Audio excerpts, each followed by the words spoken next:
They can manipulate, they can perform caller ID manipulation to make it appear like it's the actual CEO calling. What you could do to mitigate that is to do a callback, right? You can say, yeah, sure, Mr. John Doe, I can do whatever request you need, but first I'm going to call you back. And what you do is you hang up the phone, you then look up the CEO's real phone number in the corporate directory, and then you call that person back.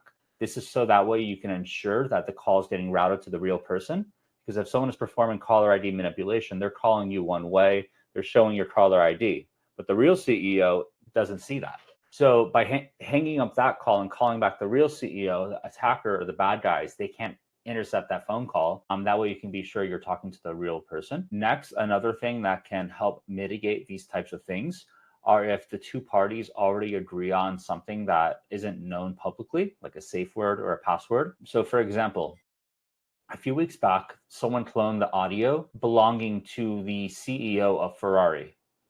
And what they did is then use that audio to then train vocal models, and then use that vocal model to then call people within the business. It was, I believe it was the accounting department, but I could be mistaken. But someone high up in the business that controls the finances, and they tried to call that money to initiate wire transfers. During that call, the person on the receiving end who received the call said, yeah, yes, sure. Yes, sir, I can do whatever you need. But first, tell me this. What was the name of the book that I gave you last week? And because the person who was, spoofing and impersonating the CEO's voice didn't know that information, that mitigated the attack entirely.